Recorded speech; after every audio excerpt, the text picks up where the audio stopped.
review. Book 101 is all about the books that I read for the last 40 years. And today I have my special guest. He is the CEO and founder of NapLab, no other than Mr. Derek Hales. Hi, everybody. Thanks so much for having me. Welcome to Book 101, Mr. Derek, and can you please introduce more about yourself? Sure. So my name is Derek Hales, founder and editor-in-chief over at naplab.com. At NapLab, we test and review mattresses against a battery of objective and data-driven tests to try to understand how they perform, which are better, and ultimately help our readers make more informed purchasing decisions when it comes to mattresses. Mr. Derek Hales, thank you so much for sharing your knowledge to the world. So, what is the vision and mission of NapLab? Our mission is really simple. We're trying to help provide our readers and our viewers with as much information as we can. Really just help make it easier time and make more informed purchasing decisions so that they can find mattresses that best meet their needs. So, what are your struggles in building NapLab in the first year, in its Uh, first year? yeah, I mean, so much of the first year struggles was really just sort of finding the sort of process. We kind of knew how we wanted how to test, how to review, the types of sort of content and images and videos that would make a good review. But being able to do it in a really sort of systematic and efficient process driven way was really challenging. So much of that first year was really just figuring out that process, sort of like who on the team does sort of what and in what order and in what ways and formats, so that we're able to create essentially the highest quality, best reviews possible, but in a way that is efficient and allows us to just do more of what we're trying to do. NapLab, what behind the title of your business? Yeah, the title is super straightforward. We just wanted to make sure people sort of understood what we're all about. So naps, sleeping, mattresses, and then lab, data, testing. So it really is just a union of trying to bring together these two different things, all the stuff around mattresses and sleep with all of the objective and data-driven testing on the lab side. Yes, people, you are required to nap or not? Is it mandatory to nap every day, Mr. No. Derek? You definitely don't have to nap every day, and most people do not need a nap every day. But if you can squeeze one in, hey, it never hurts. Yes, people. According to the scientist people, if you take a nap, it revive yourself alone because I think in Japan they are required to nap every day to make themselves revive and strong. So, Mr. Derek, as a CEO and founder of NapLab, can you share or recommend a book that you So recently read? yeah, so the most recent book I've just finished reading is The Hobbit. It's one actually I read as a kid, and I believe in ninth grade, and then more recently just finished it up a couple of weeks ago. Awesome. So, what drew you to read The Hobbit and the Lord of the Rings trilogy? I growing up, I always loved the movies. They were coming out when I was just a kid, and I watched them in theaters as they came out. So I've had a sort of almost a lifelong love of the Lord of the Rings and the Hobbit. And I hadn't read the entire Lord of the Rings until very recently as well. But they've always been books and movies and IP that I don't know, really just strike a chord. The journey, the fantasy, the different themes that Tolkien gets into in each of the books. I think they make them really just timeless classics. Mr. Derek, if you compare NapLab to The Hobbit, where you can compare it? Oh, that's a good question. I think probably more than anything, it's a journey. We in the Hobbit, Bilbo goes on a long journey with things that he didn't expect, with challenges that he didn't expect, with rewards and characters and people and all these sorts of things that he couldn't have imagined until he was facing them. And I think my sort of journey and my team's journey with NapLab has been very similar. You have sort of an idea, an expectation of kind of what these things are going to be like, but until we're sort of in the middle of trying to test 400 different mattresses and trying to write these reviews and comparisons and create recommendations and make the whole thing as user friendly as possible, we really couldn't have imagined the challenges until we were again just right in the middle of it. Certainly. Totally agree, Mr. Derek. And who's your favorite character and what about them resonated with you? I think it's got to be Bilbo, and maybe just because he feels so human. So many other characters, whether it's Thorin or Gandalf or any of the elves, just feel larger than life. These characters are just so much sort of bigger and better and fantastical than anything we encounter in our daily lives. Whereas you look at Bilbo, he's just this simple person. He's often unsure of himself, unsure of where he's at, unsure of where he's going. So much sort of just self doubt, and it feels very, very human in a way. Even though he is a hobbit, the character of Bilbo feels human in the way that he has this sort of myriad of more down to earth human emotions, whereas so many other characters feel so much bigger than human. So in Nap Lab, who is Bilbo? I think he would be me for sure. For sure. So how did Bilbo's journey in the Hobbit prepare you for the themes explored in the Lord of the Rings? That's a good question. Lord of the Rings, in its entirety, is such an epic, really.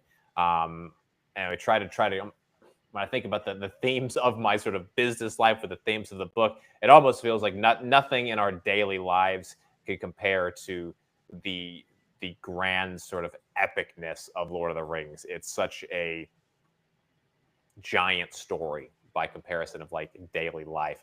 But I think there are, little moments in the book where, again, when we have the more human side of things, and Lord of the Rings, I think some of the more human focused characters, down to earth characters, it can feel like many of the men, especially the men of Rohan, Theoden. These are men that are complicated. They have these sort of superhuman side of the things that they're able to do and the ways that they can lead their people. But at the same time, they have faults, they have flaws, and I think of myself and our struggle in kind of the same way where we there are some things that I think people could look at us and say, oh, well, that's just sort of almost superhuman the way that we are able to test and that we've reviewed so many mattresses and this sort of the extreme depth we go into. But at the same time, we're just regular people that are trying to create something that is worth reading, something that is helpful. But it's not infallible. It's not without error, and it's not perfect. It's something that we're always improving. And again, whether it's Bilbo or it's any of the sort of men of the West, but especially the men of Rohan, those feel like people that are always improving, always trying to get better, even though they often fall short. What made your theme, friendship, courage, power, sacrifice, stood out to you the most? Um, that's a good question. Certainly, I think the physical sacrifice of the journey that Sam and Frodo are taking is, I think, the most sort of direct and obvious as far as characters that are suffering. Um, Perhaps just sort of the extent of the journey. Like there is no sort of easy part for those characters. But I think the one that really comes to mind is sort of the most extreme, the most poignant is Boromir's sacrifice. And again, I sort of touch back on these themes of like human characters, where again Aragorn is almost this like Christ type figure, and how powerful he is, and how he is in the books. He is very clearly, he is the king. He knows he's going to be the king. He has a mission he sets about, and he achieves it. Whereas I think Boromir has, again, this more human struggle within him, and sort of the conclusion of his sort of story and his death in the book and in the movie, I think is really moving. And even though he failed in his sort of mission in some respect, he has a certain level of you know retribution, not retribution, um, redemption, where he comes back. He's able to at least be that sort of last line of defense for the hobbits. And so I really sort of resonate with that level of sacrifice. Again, it's hard to sort of imagine our own sort of sacrifices at that level and in daily life, because again, it just, so few of us live lives that are that sort of grand and crazy, or demand that level of sacrifice. So I think the sort of the Hobbit's journey of sort of daily struggle feels more similar to what we go through, and I think what many of us as people go through. So, Mr. Derek, in a nap lab, what are the things you want to sacrifice in order to success this company? I think the biggest sacrifices are time. I mean, I think when you're trying to build something new, something big, you sacrifice time every day, every evening, every weekend, trying to keep this thing moving, keep it growing, keep it improving. So that's the big one. And in some respects, you sacrifice relationships because you're sacrificing the time. Maybe some of the friendships or other familiar relationships that you had end up being put a little bit on the back burner, because you are we're so just dedicated and focused to, again, building this thing. And I think lastly, just there's definitely you sacrifice a measure of just sort of mental health, and I think there's a balance there. But there's no question that the stress and anxiety that comes with sort of building your own business, especially when you're employing friends and family that depend on you and are close to you, um like it has to be successful. And if that means that I have to give up some of my time and relationships and mental health in order to achieve that, I will.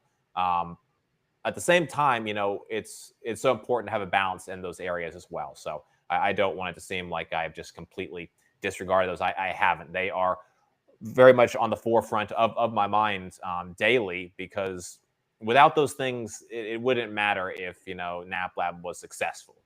So I need to find a way to balance kind of all the needs of what my website, my company is trying to do, with all of these needs for mental health and friendships and relationships, because they really are what's most important at the end of the day. Very well said, Mr. Derek. Very well said. Beautifully articulated. How did Tolkien's world building impact your experience as a reader?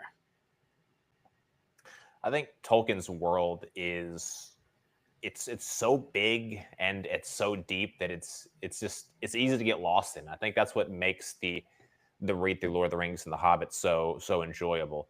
Every character, every setting, every bar, every keep, every room feels so full.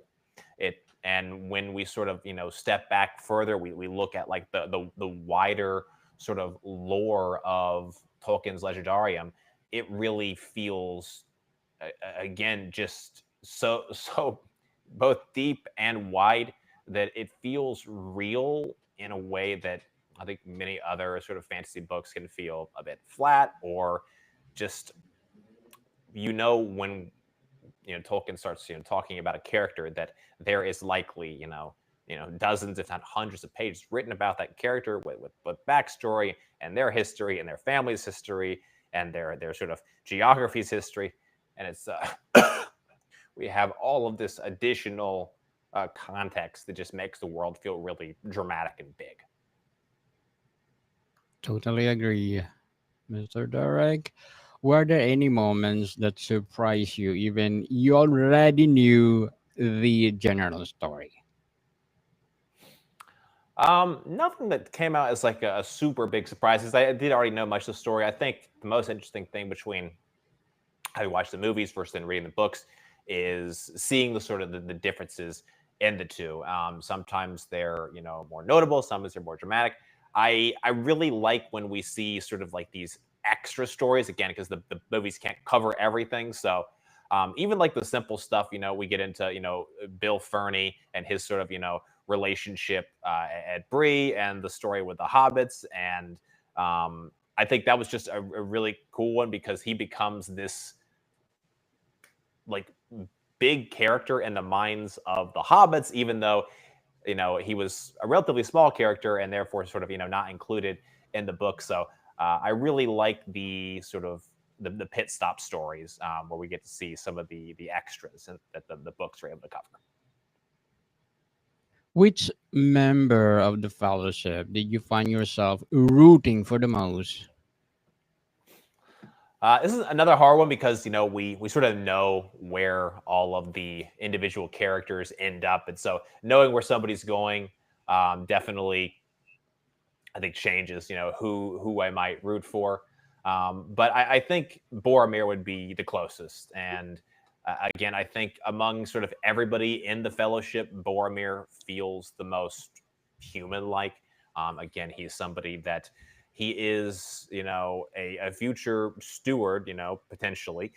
He is somebody with a great line and a lineage and a history and a family history, and he's a mighty warrior in general and all of these things, and yet he is still somebody that struggles with just simple temptation, and sort of lust for the ring and a lust for power. And I think for these reasons he feels, I think, just the most human like, and so he's the one where as I'm reading, you can see the sort of struggle unfolding, and you want him to get to his sort of redemption sooner rather than later. And even though, again, like, you kind of know where it's headed, so it takes a little bit out of it. But I think he's definitely the character I sort of root for the most. So, Mr. Derek, as a founder and CEO of Napalab and a breeder, what will be your short-term and long-term goals?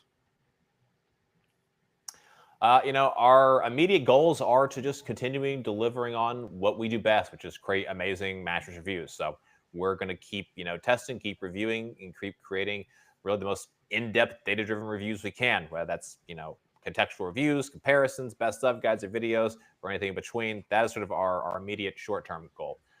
Looking more longer term, I think it kind of comes back to our mission, which is, we want to help people make more informed mattress purchasing decisions, but I think more broadly, more informed sleep purchasing decisions as well. So I could see in the future an expansion into pillows or bedding or bed frames or sleep tech, and really kind of anything bedroom related. I think is an area where with time and the right people and processes, we could build the same level of reviews and guides and information in these other areas that are similar to the level that we have about mattresses now. Good luck to your goals, Mr. Derek. And what would be your advice for those people out there want to read books as well as your company itself? So I think anybody looking into the Lord of the Rings, if you're anything like me, I had a really hard time finishing these books when I was just trying to read them. But the audiobooks, just night and day. Being able to just put on an audiobook as I did my sort of evening walks with my dogs or neighborhood, I was able to consistently get into it, and it just feels, it just creates a level of world building in the mind that for me made them much more accessible. Were there any lessons from the series that you feel to apply in your real life today as well as your business itself? That's another good question. I think this is another one where, I mean, the books are so big and so massive and so expansive that it's tough to like pick a singular lesson. But if I had to pick one, I would think it's just sort of, again, the sort of the journey and the struggle over time. The journey took the better part of a year in the Lord of the Rings, and so we so often think of goals in terms of the thing that happens at the very end. Frodo's goal was to destroy the ring. And if we just look at those last few pages where he's actually in Mount Doom, it's a relatively short affair, and yet it misses out on so much of what was required to get there. And so while I think it's easy to think about the singular final objective, the actual casting of the ring into Mount Doom, the real process for that was months and months of work and toil and struggle and preparation. So I think recognizing that into our own lives can be helpful because the if I look at just okay, well, where do I need Nafla to get at the very end? I couldn't get there. I can't just teleport to Mount Doom. I have to begin the journey where it starts and understand that there is a process, that it takes time, that there's going to be setbacks, that there's going to be mistakes, that there's going to be obstacles, and just be prepared to work through those. What role did hope and resilience play in your connection to the story?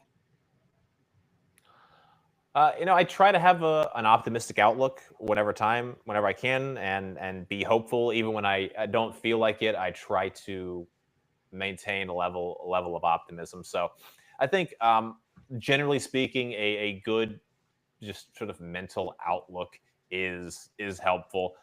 Even if there's a side of you that doesn't really want to believe that, or that's sort of like not your sort of initial feelings as you um, that just sort of that come from your gut.